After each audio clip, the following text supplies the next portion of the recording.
Dictation शुरू होगी 5 second बाद।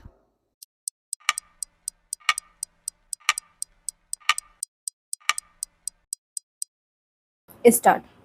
भारत जैसे विकासशील देश जहां जनसंख्या विश्व में दूसरे स्थान पर आती है, में परियोजनाओं को इस प्रकार बनाया जाए कि वह पर्यावरण का भी शरण न करे, एक बहुत बड़ा कार्य है। भारत में गरीबी एक बड़ी समस्या है।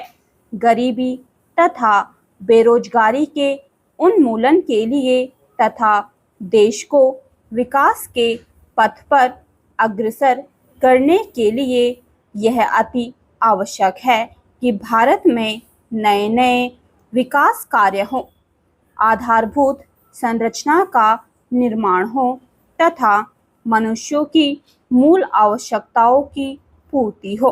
पिछले कुछ दशकों में यह देखने में आया है कि मनुष्य के द्वारा किए गए बेतरतीब विकास ने पर्यावरण को दूषित कर दिया है। बहुत से क्षेत्रों में पेड़ों का अंधाधुंध कटान हो चुका है, जो कि अब भी जारी है। नई औद्योगिक इकाइयों ने हमारी नदियों के जल को प्रदूषित कर दिया है।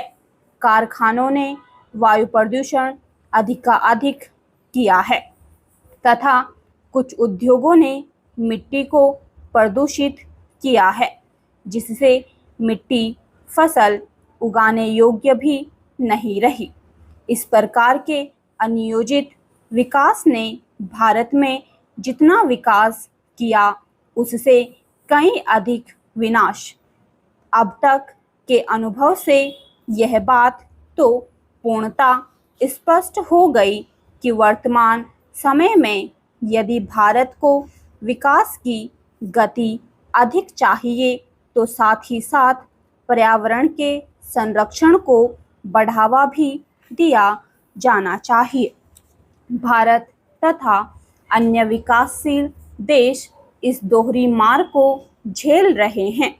पर्यावरण तथा मौसम में परिवर्तन सबसे अधिक गरीब देशों का अहित करते हैं और वहीं ऐसे देश ग्रीन हाउस गैस के उत्सर्जन को अपने विकास की कीमत कम करने को बाध्य हैं। मौसम के परिवर्तन के प्रभाव भारत में फसल के उत्पादन पर पड़े हैं। वर्षा ऋतु के समय चक्र में परिवर्तन से खाद्य सुरक्षा पर प्रश्न खड़े हो गए हैं। यदि भारत में विकास इसी तरह चलता रहा तो बहुत ही कम समय में यह धरती न किसी उत्पादन के योग्य रह जाएगी, न सांस लेने योग्य हवा मिल पाएगी और ना ही जल मिलेगा, जिससे जीवन फलता फूलता है। यह प्रभाव वर्तमान के साथ साथ देश का भविष्य भी खतरे में डाल देगी। इन परियोजनाओं के विरोध की सारी वजह इनके पर्यावरणीय एवं मानवीय दुष्प्रभाव की आशंका में निहित हैं, परंतु सरकार एवं अन्य विकासवादी संस्थाएं पर्यावरणीय एवं सामाजिक प्रभाव की इस कीमत को विकास के प्रतिदान के सापेक्ष नगण्य मानते हुए वैसी परियोजनाओं को समर्थन करती हैं। ये विरोधाभास समन्वित विकास के मानदंडों पर एक सार्थक बहस की आवश्यकता सिद्ध करते हैं। पर्यावरण एवं विकास के उपयुक्त द्वंद्व को सुलझाने की प्रक्रिया और परिकलित वास्तविक समाधान, ये दोनों मिलकर ही यह निष्कर्ष दे सकते हैं कि भारत में जो समन्वित विकास का सिद्धांत प्रचलित है वह क्रियान्वयन के योग्य है अथवा नहीं।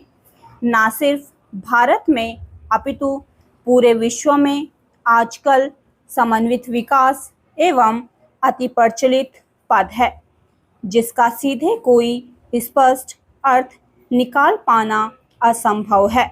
विश्व बैंक से लेकर यूनिसेफ तक समस्त अंतर्राष्ट्रीय संस्थाओं एवं लगभग सभी देशों में इसकी बात हो रही है।